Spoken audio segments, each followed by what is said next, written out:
vamos falar sobre uma sensação que, vamos combinar, muita gente conhece bem. Aquela tristeza que às vezes bate quando estamos nas redes sociais. E aqui está a pergunta de $1 milhão, né? É a questão que está no centro de tudo. E ela aparece em todo o lado. O que já mostra que essa é uma experiência que muita gente partilha e que a gente precisa de entender melhor. Ok, vamos mergulhar nisso. Para a gente conseguir responder àquela pergunta, primeiro a gente precisa de desmontar um pouco essa ideia de tristeza. Afinal, de que tipo de sentimento estamos a falar exatamente quando estamos a rolar o feed? Essa é talvez a primeira suspeita que venha à cabeça. Será que esse sentimento nasce daquele hábito, às vezes inconsciente, de medir os nossos bastidores pela vitrine perfeita da vida dos outros? Pensem bem nisto. As redes sociais são basicamente uma galeria sem fim, super bem editada, só com os melhores momentos de toda a gente. As férias dos sonhos, a promoção no trabalho, o relacionamento que parece de filme. É um fluxo constante de coisas para comparar, e isso pode fazer com que a nossa realidade pareça, sei lá, meio sem graça. Agora, vamos virar a câmara. E se a tristeza não vier só de olhar para fora, mas da pressão de como os outros nos veem? E aqui o ponto é a curadoria da nossa própria imagem. Sabe, aquela performance contínua para projetar uma vida que parece ideal. Isso acaba por nos transformar numa espécie de marca que precisa de ser gerida.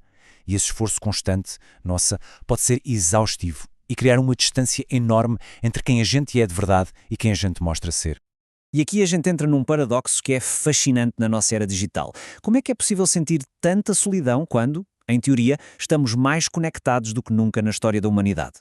Pois é, este slide mostra a diferença brutal entre quantidade e qualidade de conexões. Ter centenas ou até milhares de seguidores não substitui uma conversa sincera, olho no olho.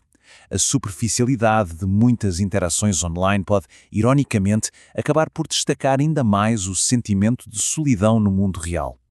Bem, depois de explorar essas facetas da tristeza, vamos ver como é que isto tudo se transforma num debate público tão grande. Por que é que este tema gera tanta conversa?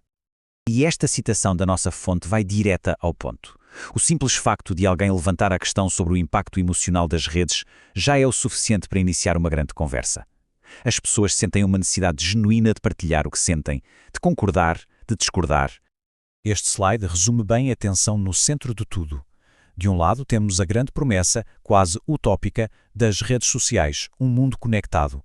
Do outro lado, a realidade que muita gente vive, um lugar de pressão, de aparências e de bolhas, onde só ouvimos o que já pensamos. O debate nasce exatamente nesse espaço, entre o que as redes poderiam ser e o que, muitas vezes, elas acabam por se tornar. Então, em vez de ficarmos a procurar uma resposta definitiva, um sim ou um não, talvez a abordagem mais útil seja outra. Criar um espaço para a nossa própria reflexão. Vamos pensar nisto como um pequeno guia prático. Primeiro, quando sentir aquele desconforto, pare e observe. O que é que o causou? Segundo, questione o conteúdo que está a consumir. Isso inspira ou põe para baixo? E terceiro, talvez o mais importante, antes mesmo de abrir a aplicação, pergunte-se qual é a minha intenção. É para me conectar, para fugir de algo ou é só um hábito automático?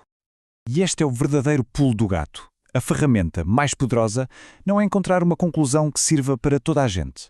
É desenvolver a nossa própria capacidade de questionar a nossa relação com estas plataformas. Ter essa consciência já é o primeiro passo para uma experiência digital muito mais intencional e saudável. E para terminar, deixo esta pergunta a pairar no ar. Quando olhamos para o ecrã, estamos a ver um reflexo das nossas próprias inseguranças, dos nossos desejos, projetados na vida dos outros? Ou estamos a usar esse ecrã como uma janela de verdade para nos conectarmos e aprendermos com o mundo? A resposta provavelmente muda todos os dias. E talvez a sabedoria seja exatamente essa, saber distinguir quando é um e quando é o outro.